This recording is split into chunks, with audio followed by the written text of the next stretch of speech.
სახელმწიფო დაპყრობილია და მას მხოლოდ ერთი პოლიტიკური პარტია აკონტროლებს. ასე აფასებს ვითარებას საქართველოში ჯეიმსთაუნის ფონდის პრეზიდენტი. ნიკა მელიამ ვაშინგტონში შეხვედრების სწორედ ანალიტიკური კვლევით ინსტიტუტში ჯეიმსთაუნის ფონდში დაიწყო ნაციონალური მოძრაობის ლიდერი ფონდის პრეზიდენტს გლენ ჰოვარდს შეხვდა. ფონდი 1984 წელს საბჭოთა დისიდენტების მხარდასაჭერად შეიქმნა.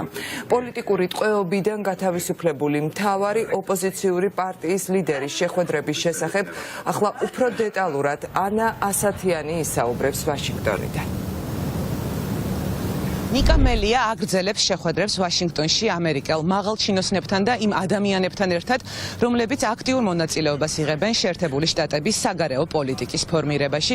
სწორედ ერთ-ერთ ასეთ ორგანიზაციაში ჯეიმსთაუნის ფონდში ფონდის პრეზიდენტმა ნაციონალური მოძრაობის ლიდერს ძალიან თბილი შეხვედრა მოუწყო.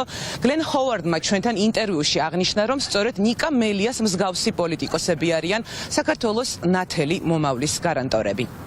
ნიკა მელიასთან შეხვედრამ ჩემზე ძალიან დადებითი შთაბეჭდილება მოახდინა. მათ ციხეში ყოფნის დროს საქართველოს მომავალზე ფიქრში გამოიყენა.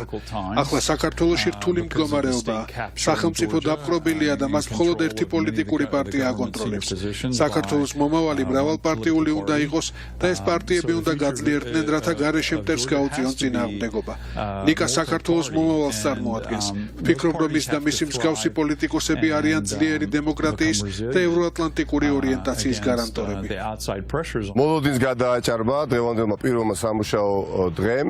შეხვედრები, რომელიც გაიმართა, იყო საინტერესო განსაკუთრებით იმ თვალსაზრისით, ჩვენი კოლეგები, სტრატეგიული პარტნიორები არიან ამომწურავად უკვე შეიძლება ითქვას ინფორმირებული ყველა მიმართულებით და თუ კი რამეზე ვნანობ, აქვე გულახდილად ვიტყვი ნანობ იმაზე, რომ ნაციონალურ მოძრაობას უკანასკნელი 5 წლის განმავლობაში მსგავსი შეხვედრების ჩატარების შესაძლებლობა არ ქონდა, რაც ნამდვილად არ იყო მისასალმებელი და ეს ყველაფერი ახლა მიხარია, რომ გამოსწორდა, ვინმე არ შეიძლება სტრატეგიულ თავარ პარტნიორ სახელმწიფოსთან არ ქონდეს წლიდან წლამდე აქტიური შესაძლებლობა მათთან შეხვედრის. გავაგრძელებთ ამ შეხვედრებს, ძალიან მნიშვნელოვანი იქნება ყველა პარტნიორებთან, რომ ჩვენი პოზიციები გაჟღერდეს, დაინახონ რეალურად, რომ ჩვენში როგორც ოპოზიციურ ძალაში, როგორც გაერთიანებულ ოპოზიციაში არის ის პარტნიორი, რომელსაც დასავლეთი ფაქტიურად ეძებს საქართველოში და ეს არის ის უმნიშვნელოვანესი თემები, რომელზეც ჩვენ ვისაუბრეთ.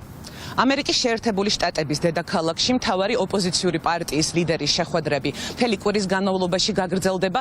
ეს იქნება ძალიან დატვირთული შეხვედრების კვირა სენატში, კონგრესში, უშიშროების საბჭოსა და სახელმწიფო დეპარტამენტში. ნიკა მელია თავის თანაგუნდელებთან ერთად სტრატეგიულ პარტნიორს გააცნობს პარტია ნაციონალური მოძრაობის ხედვას და გეგმებს, ასევე საუბარი იქნება მოახლოებულ არჩევნებზე, მართლმსაჯულების რეფორმაზე, საქართველოში და რეგიონში შექმნილ რთულ ვითარებაზე.